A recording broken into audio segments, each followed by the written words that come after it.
Nerdrotic.com. The Indians on Twitter getting a little ridiculous. Okay. Are they trying to get you to see movies? No, it's Ramayana.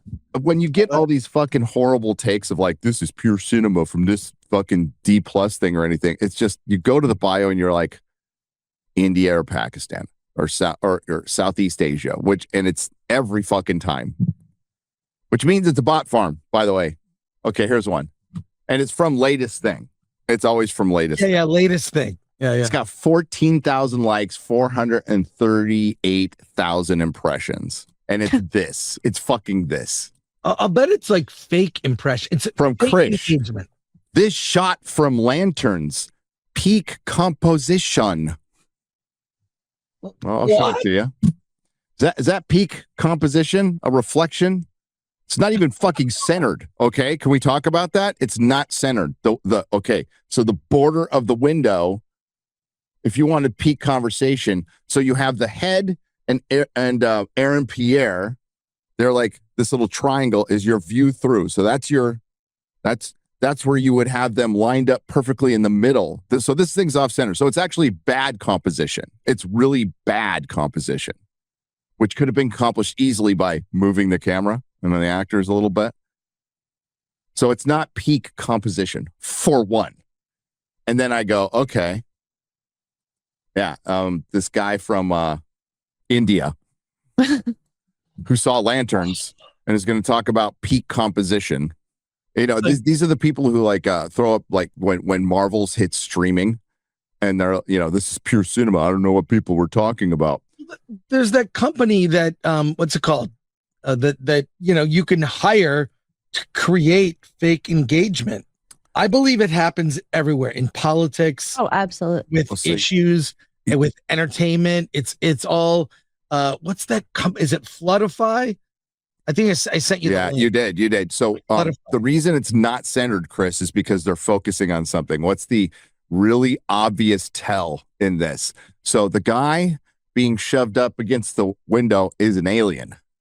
Yeah. And then the girl's reflection is inside the alien. Wow, nice. Did you see the quote from Damon Lindelof? What's that? That like, well, I think I think the Hal being killed or looks like he's killed because they gave clues, the whole hologram thing that they introduced. They've given tons of clues. 14 species that are able to shapeshift without being detected on Earth. They made the whole point of telling you that. Yes.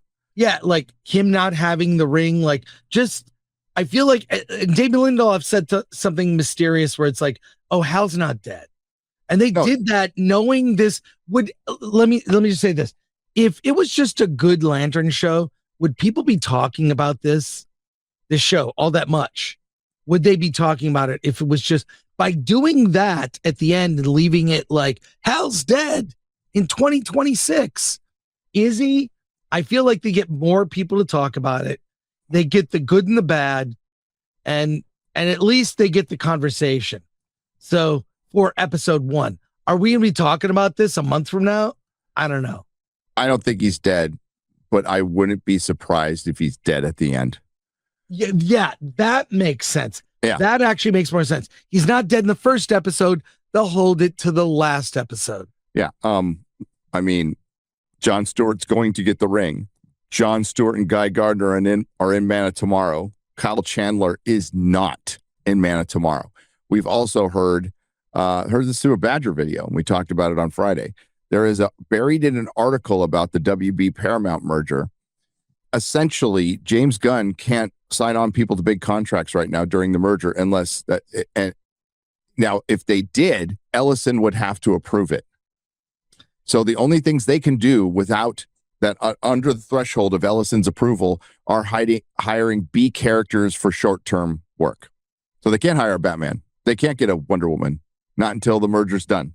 Basically, everything's on hold. But have you seen that, like, all their WB executives leaving?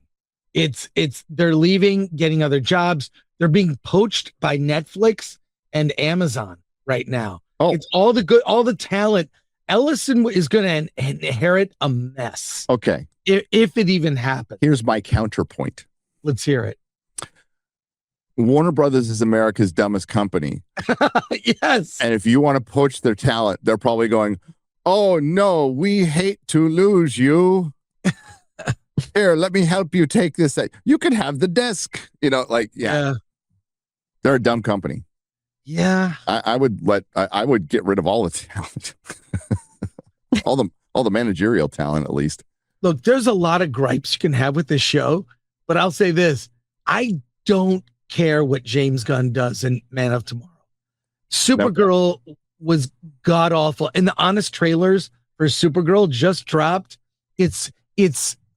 That's peak. That's it's amazing. Honest trailers for Supergirl, but I'm interested in this.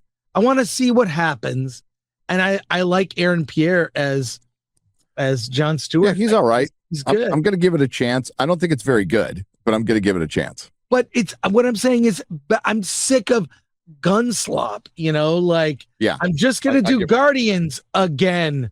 Guardians 1, 2, 3, The Suicide Squad, Supergirl. He's making the same movie. He's not getting outside his comfort zone and doing something correct. Like that's just different. Actually, Lanterns feels more like an HBO show. Like it's like did they make a 4th season of True Detective? Yeah. I didn't even know. So this is like another season of True Detective, but with superheroes. As I said in my video, the only problem with that, Chris, is True Detective isn't True Detective. True Detective can't be True Detective. So how is Green Lantern going to be True Detective? Right. Well, the first season, which I've watched multiple times, is like a perfect show. That's what everybody remembers. Absolutely nobody talks about seasons 2, 3, and 4. Well, I only didn't even know there was a 4. I didn't know there was a 4, but I did watch season 2 and 3, and I hated them both. I mean, it had potential, but you can't. That was magic. That first season. Yeah, because it was. I'm forgetting. There was one guy who wrote it, and he came from The Sopranos. Okay, now I'm gonna look. Yeah, it was one guy who directed it, Cary Fukunaga, from the Bay Area, and he directed No Time to Die, which probably isn't something we want to talk about. But the directing in season 1 is what makes it stand out. Really good writing. Matthew McConaughey's best performance as an actor. Yeah. Maybe Woody Harrelson's too. Yeah. And then amazing directing. Like, and it's the same director for every episode. What is the creator's name? It is Nick Pizzolatto, and he fell out with Cary Fukunaga to the point where there's an insert of him in season 2, the Asian director who's a dickhead. That's the director from True Detective season 1. That sucks. Okay, lanterns. We talked about it a lot yesterday. You've talked about it a lot last week, but you said you're interested. And I'm seeing it through. I want to see what happens. I'm going to see it through. I'm with you. I'm going to watch. Here's the big difference. I want to know what happens next. Oh, with Superman, I don't care. I'm not interested enough to see where it goes because I don't care. Okay, what about he lost me, especially doubling down on Jor-El, turn his son into a mad conqueror. Okay, I hate that. I love that you bring that up, Chris, because that's my argument for him possibly being dead still. A lot of people are like, it's going to explain it. There's 14 species that can shapeshift. And I'm with you. But there is a percentage that he just could be dead and stay dead. But I think it's the manner of his death. Right. It's like humiliating sitting there in the frozen football. Are you excited for the girl boss guardian of Oa, played by Laura Linney? Did you see that trailer? No. Was it a tease at the end of the show? I haven't seen it. Let's take a look. They absolutely anticipated like the reaction, right? Of Hal being dead. This is all part of the plan.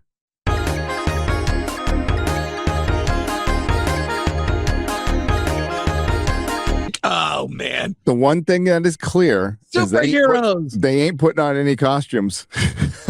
Oh my god. No costume's going to be on till like the last minute. I'm too optimistic. I am too optimistic. I thought it was. That's fine. You stay optimistic, Chris.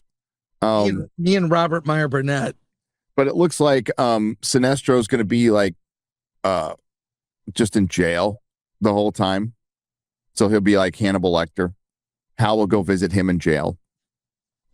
What I surmise from that is Hal went off a little bit, and the Guardians want somebody who they think they can control more, and they think that's Jon Stewart, so they want to get Hal, which makes the Guardians corrupt or bad, possibly, unless that's a fake Guardian. I don't fucking know, but yeah, it definitely looks like it's going to be superheroes in their street clothes running around, and all the ranch people are aliens.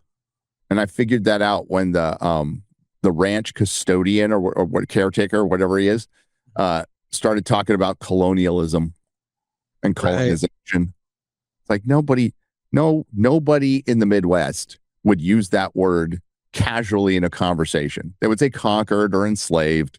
They wouldn't use colonization. It's very academic in modern Hollywood. Yeah. So he an alien. Or it's written by modern Hollywood writers. It was kind of boring. Yeah, that trailer did not entice me. No. And it's got a good cast. The thing is, like, the cast is pretty good.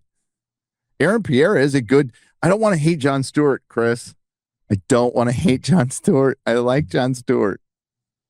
How this show like displays the problem with the superhero in Hollywood. What is a superhero? I want someone in Hollywood to answer. What does a superhero do? What are the ideals and values? And that has shifted. That has changed. That's why all modern entertainment, whether it's Star Wars, Star Trek, anything Marvel post Endgame, it's like they lost the definition or they redefined it, didn't tell anyone, but we see it. And you know what the rules are, right? Like a woman can't be mentored by a man. Yep. A woman can't be held, even if a woman, if evil, has, quote, reasons, always reasons, and can never be held accountable. Female characters. It's like this down the line thing that did everyone get together and decide? And I'll say this, what I know about the WGA communists, that's really a lot of the reason. Is the writers that dominate the guild are of a certain political persuasion, far left. And it used to be at least pretending to be toward the middle or progressive middle. And now it's just off the ranch, so to speak. I just want to show you this from Everything DCU. Big fan of this channel, by the way. Huge fan of this channel. Little reply guy to me. Says, hey, Lanterns has overtaken Hot D as the #1 show on HBO Max worldwide. You know, and Disbrew pointed out, yeah, it's beating a show that's off the air. It's a show that's not running anymore. And barely. Nerdrotic.com. Please subscribe.